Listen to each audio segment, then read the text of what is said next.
The pupil and its border. Introduction to a pupil. This is chapter 21 on page 272. Introduction to a pupil. The normal size of a pupil is approximately 1/3 of the diameter of the iris. Pupils should always be considered in each iridology assessment due to a significant impact they can have on the structure and color of the iris. Refer to chapter 23, figure 23.1. Right pupil displacement identifies a right iris. Left pupil displacement identifies a left iris. Although it is rare to find adults who have perfectly round shaped pupil, this is the ideal shape. The normal size of the pupil is approximately 1/3 the diameter of the iris. A marked change on the pupil size indicates dominance in either the sympathetic or parasympathetic nervous system. This can have a marked effect on metabolism. For example, sympathetic dominance inhibits gastric secretions and the ability to handle stress, whereas parasympathetic dominance stimulates gastric secretions and the ability to cope with stressful situations. Healthy pupils are contractile, increasing and decreasing in size according to external and internal factors. The correct position is slightly medial and toward the mid-forehead. This helps you determine which eye you are looking at when assessing a photo of an iris. The pupil is not simply a black hole in the middle of the eye. It is an opening through which light passes to the retina, and signs that appear to be in the pupil and can be aqueous humor. The anterior cavity or else on the lens, it contracts and dilates according to the amount of light it is exposed to a complex response between the sympathetic nervous system, SNS, and the parasympathetic nervous system, PSNS, which work together to control movement in the musculature in the iris. Healthy pupils are equal and reactive to light. One of the first points to be considered is pupil size. The autonomous nervous system is the branch of the nervous system that works without conscious control. It is comprised of the sympathetic and parasympathetic nervous systems, which work in harmony to regulate the function of the glands and smooth muscles, including those in the digestive system, the respiratory system, the cardiac muscle, and the skin. When the parasympathetic nervous system, or PSNS, is irritated by light, it stimulates the pupillary sphincter muscle, which narrows or contracts the pupil. Persistent pupil contraction is referred to as miosis. The opposite effect is caused by irritation of the sympathetic nervous system. This is referred to as mydriasis. The autonomic nervous system has a significant impact on the metabolism. Emotional factors affect the ANS and can also cause pupil dilation and contraction. See also how to examine normal pupils.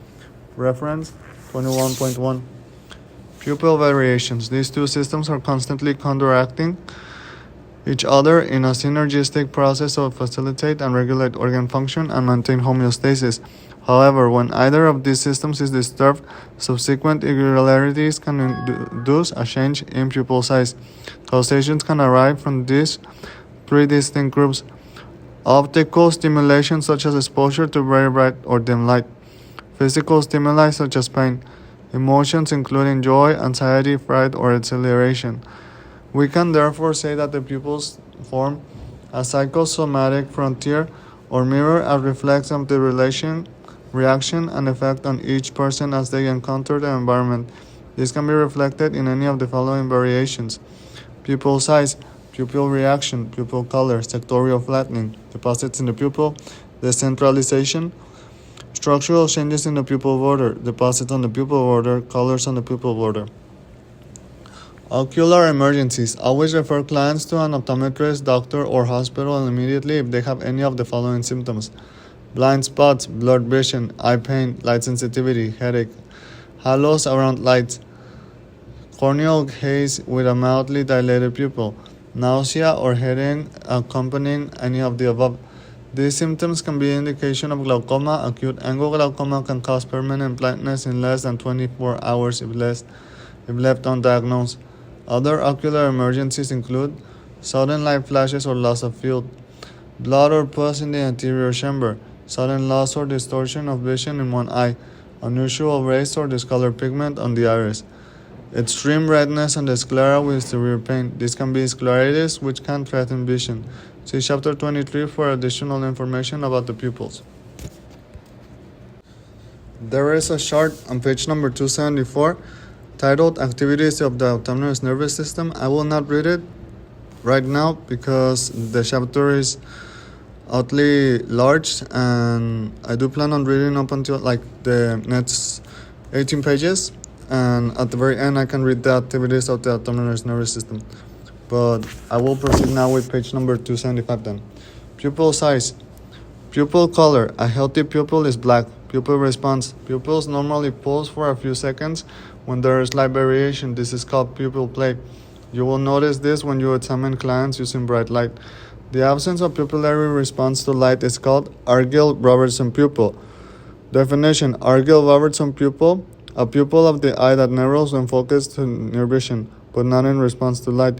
It is most often seen in syphilis, which affects the nervous system. Pupil size, cause, effect, and significance. A typical size is the most outstanding feature of pupils at first glance. The healthy pupil is approximately 1/4 to 1/3 of the diameter of the iris. When pupils differ remarkably from normal size range, it is immediately noticeable.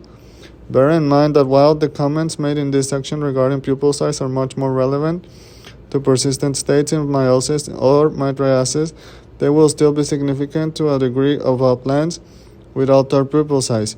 As previously stated, pupil size depends upon the harmony between two branches of the vagus nerve, that is the SNS, sympathetic nervous system, and the PSNS, parasympathetic nervous system.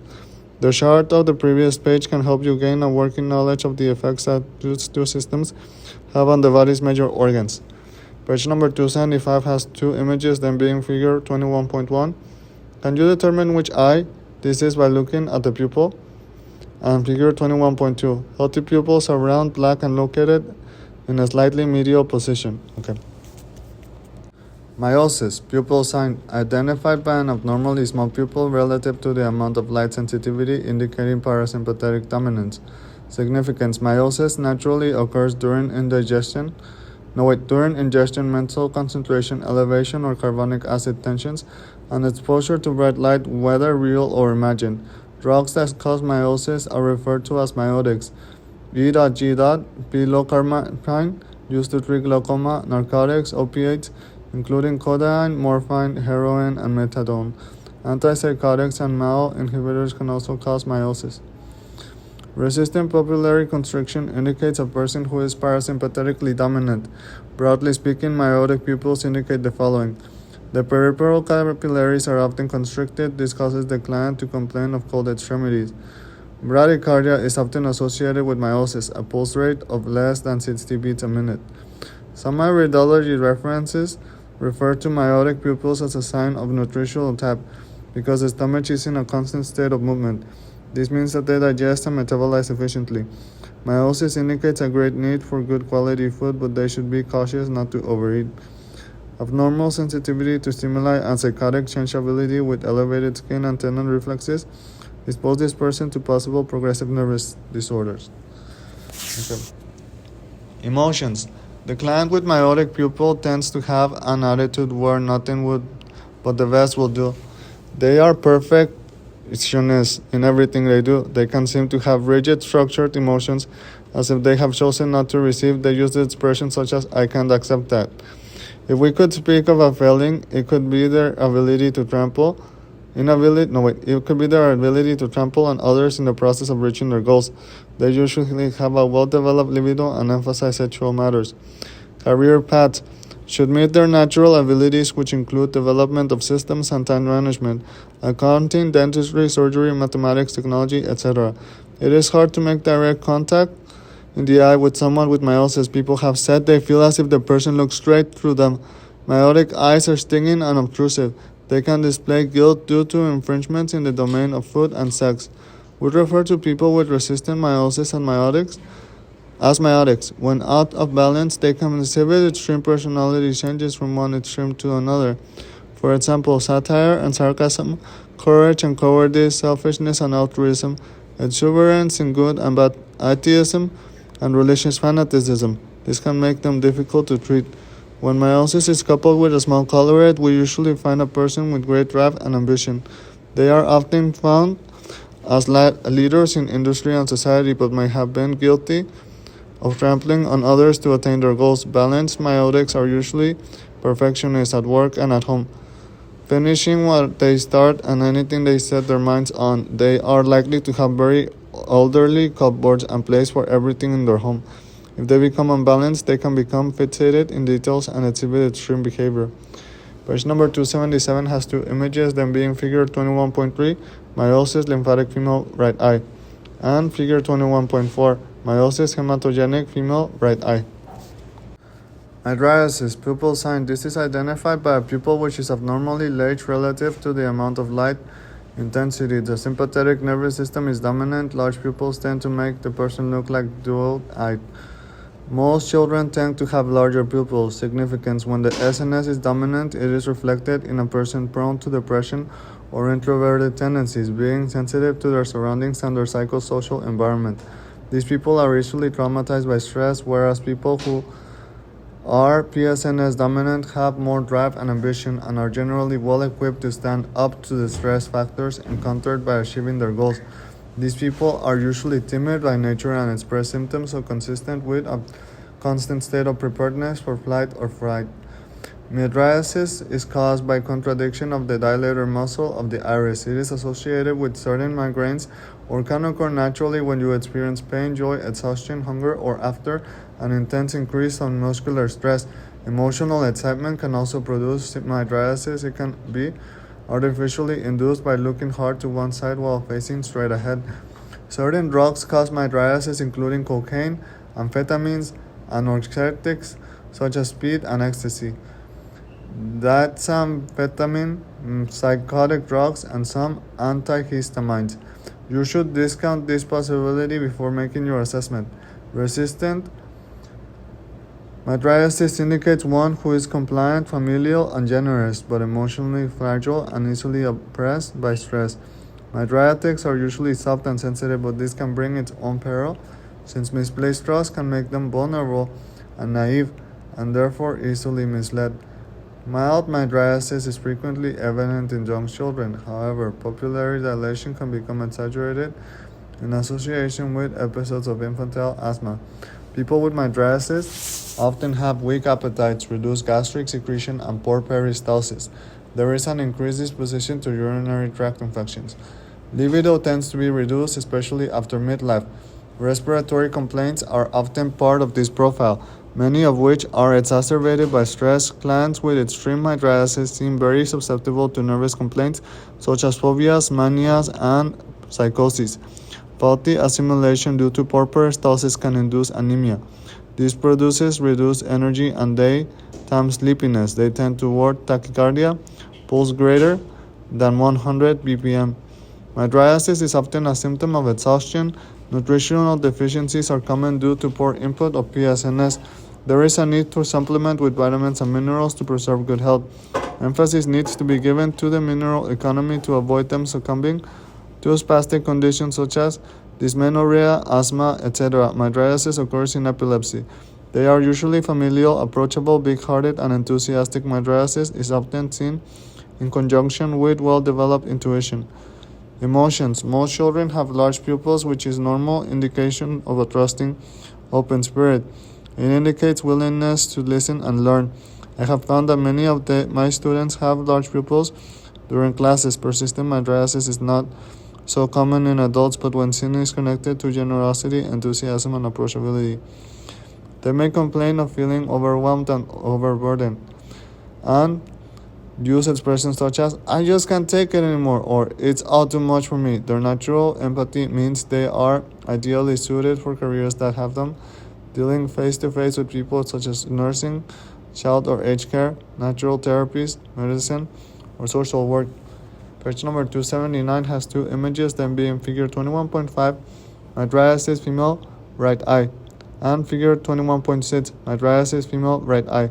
Mydriasis can dramatically alter the structure of the iris and in most cases makes the iris appear darker. Okay. Pupil reaction. Anisocoria. Pupil sign. The similar sized pupils, the degree of variation between right and left pupil is significant to the influence.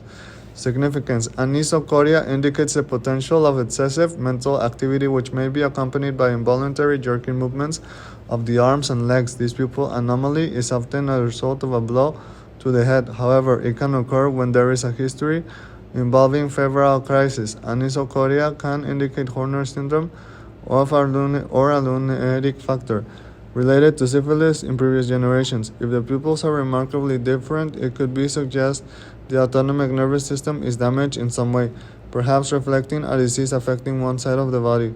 The side of the body will be determined by the pupil that has an atypical size. Take note of meiosis or mydriasis in this case, since this will also indicate what effect and which side of the body is likely to be involved. Anisocoria may occur in some clients when they are carrying a heavy psychological burden. Note: head trauma causes pupillary dilation on the opposite side of the trauma. Medical assessment may be warranted, and is in rare cases. Anisocoria can indicate also an aortic aneurysm through sympathetic nerve pressure on the same side. AD's pupil can be caused by a bacterial or viral infection that damages the nerves, but often AD's pupil is idiopathic.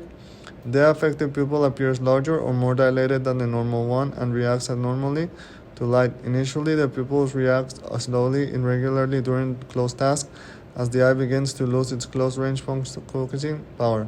This pupil may gradually become fixed and unresponsive to light. Okay. Let's go now to page number 281. Hypus, fluctuating pupils.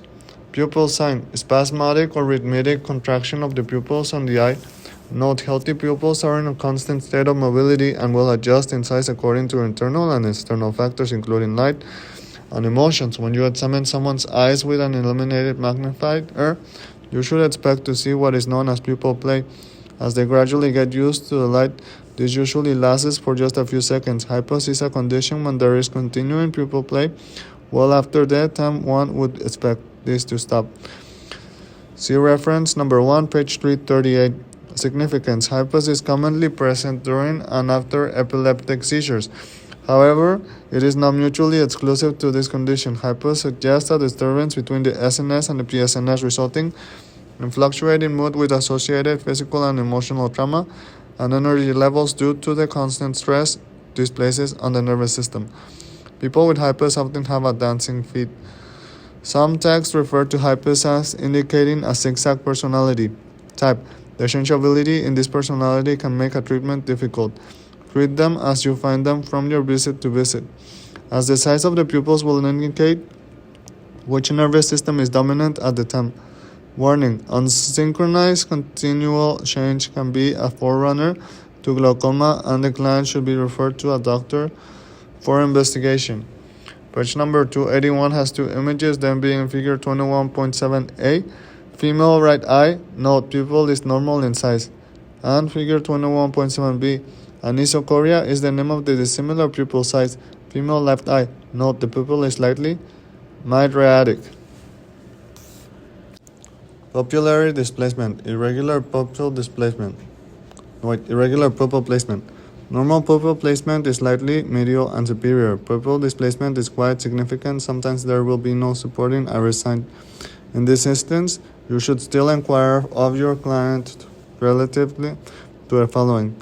Medial displacement. Pupils are normally medial displaced, so in order for pupils to be considered displaced, they would have to be extreme examples. In this case, they suggest an increased propensity to problems with the digestive, respiratory, or cardiac organs.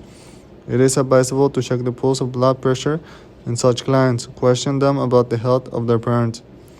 Medial superior displacement. Medial superior displacement is the ideal, however, extreme example indicate either liver or spleen insufficiency, according to right or left pupil dominance. Check for extra iris signs. Offer supportive dietary advice even if they present without symptoms, as pupillary displacement indicates a developing disposition. See figure 21.10. Superior displacement. Inquire about intestinal weakness. There is a distinct disposition to develop gastric ulcers. The displacement is claimed to have been observed in some cases of TB. I have not had any clinical experience to support this. See figure 21.11. Inferior displacement is one of the more common pupil displacement signs. They make the eyes look as if they are upside down. Inferior displacement is an indication of weakness in the pelvic organs, including kidney, bladder, and reproductive organs. I have found this to be common denominator. There could also be a history of hemorrhoids or varicose veins in the legs.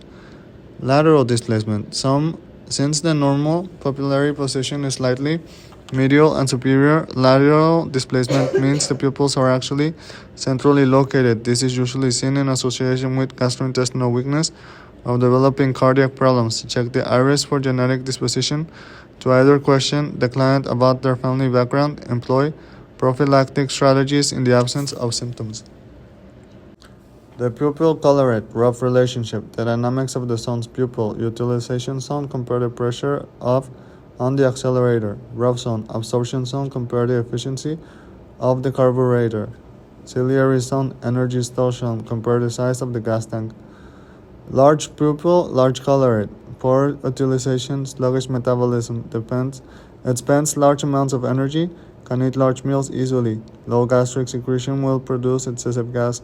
Require high fiber, clear fluids to prevent constipation. Minimal energy reserve. Accumulates large amounts of metabolic waste. Large pupil, small colorate. Poor utilization, it spends large amounts of energy, needs small meals often.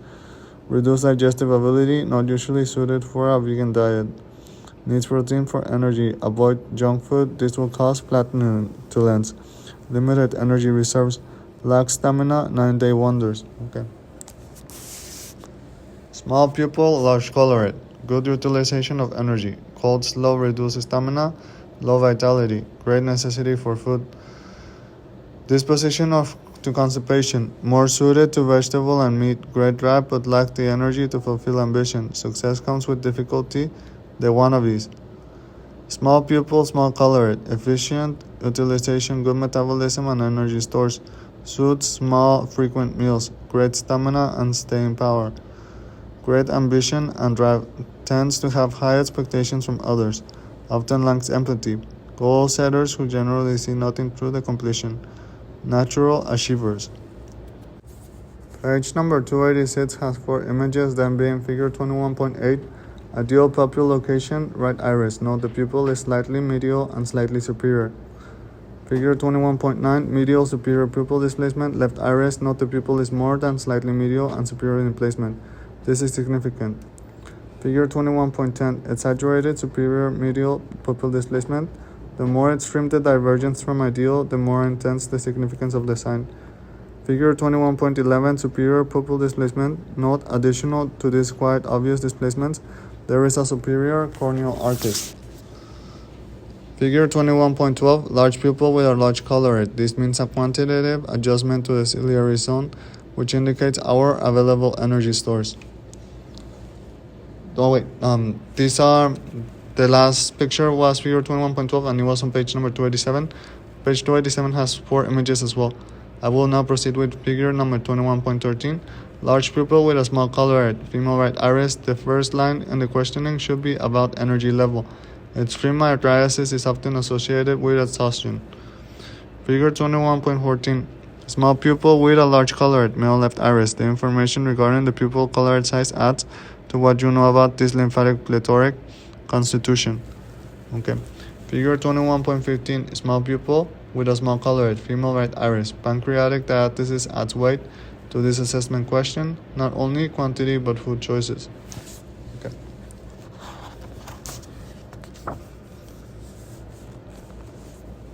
Pupil deformations.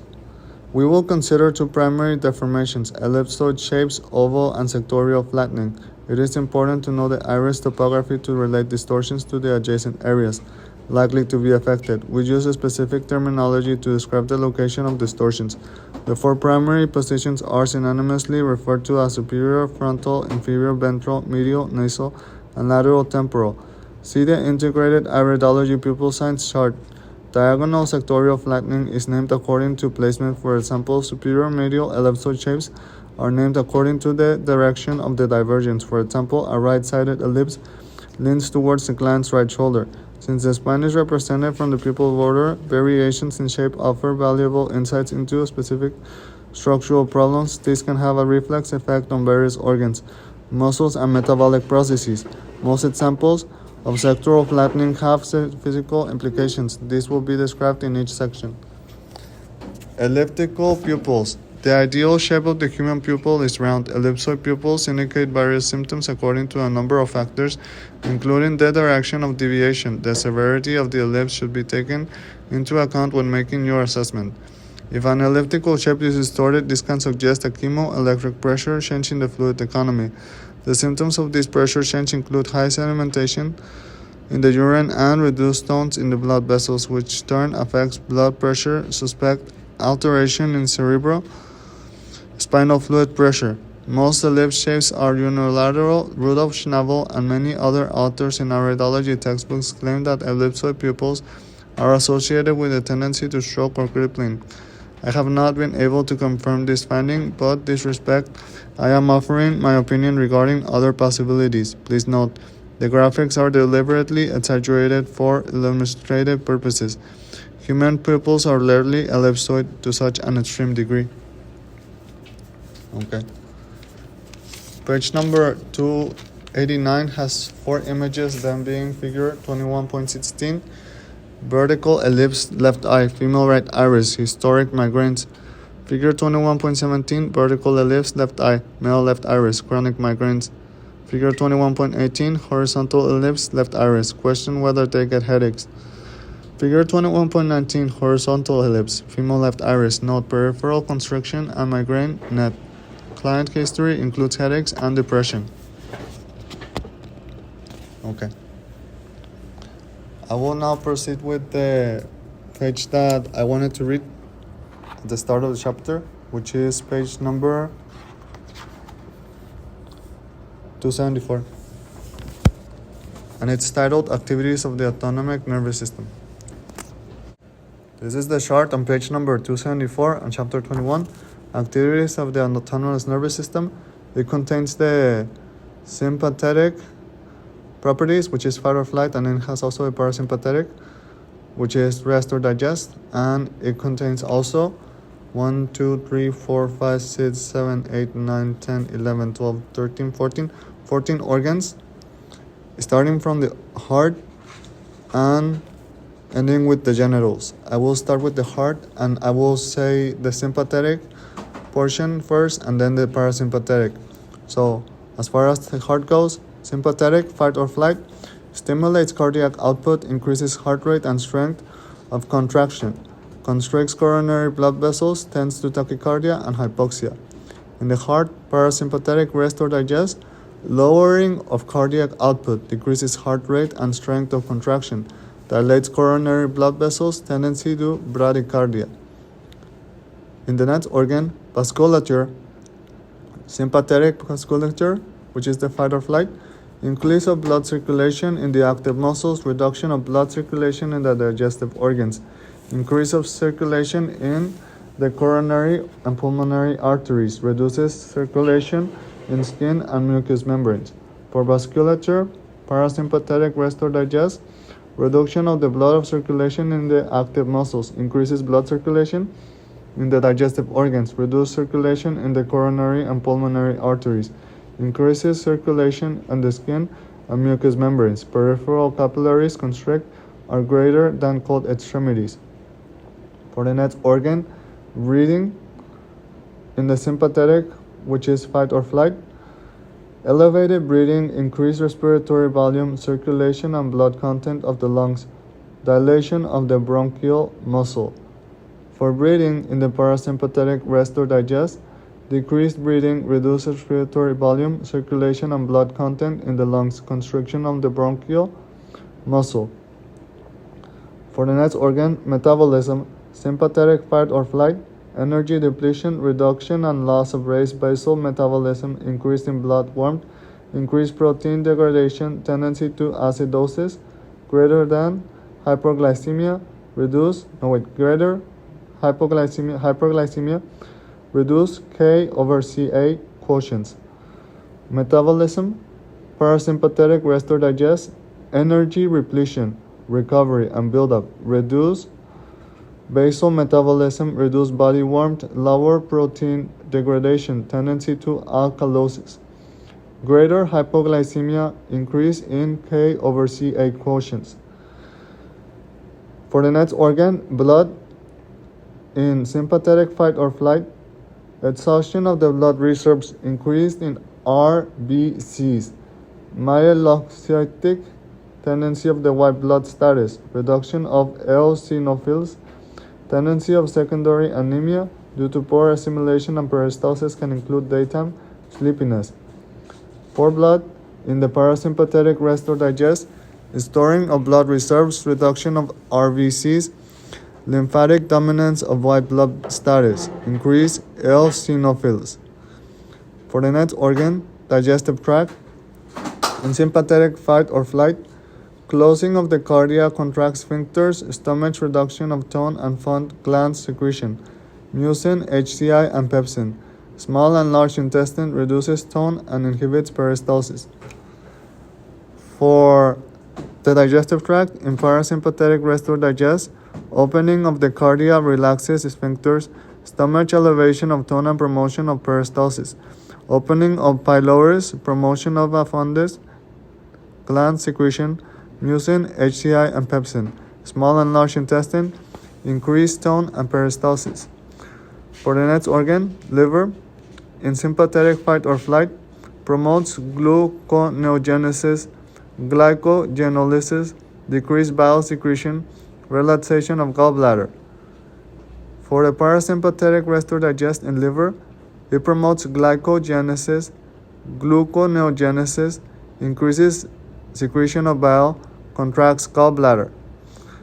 For the next organ, kidneys, in sympathetic fight or flight, blood vessel constriction is greater, increased urine volume, secretion of renin.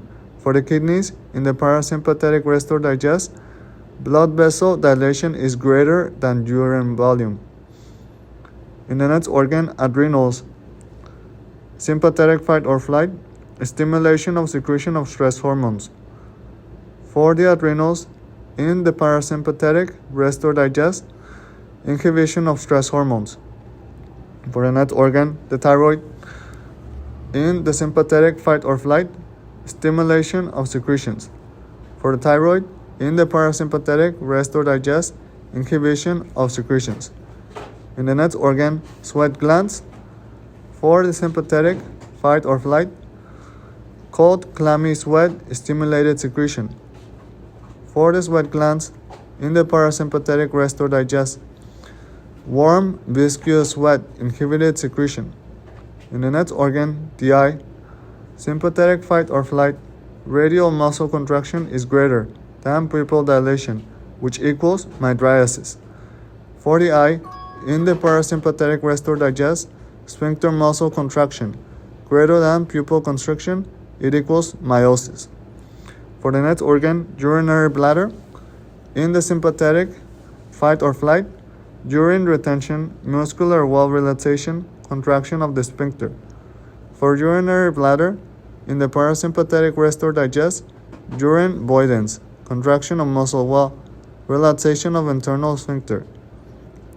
For the next organ, genitals, sympathetic fight or flight, males, vasoconstriction, vas deferens, prostate seminal vesicle, greater ejaculation. Females, reverse uterine peristalsis. For genitals, in the parasympathetic rest or digest, vasodilation and erection of both sexes, usually accompanied with a well-developed libido secretion in females.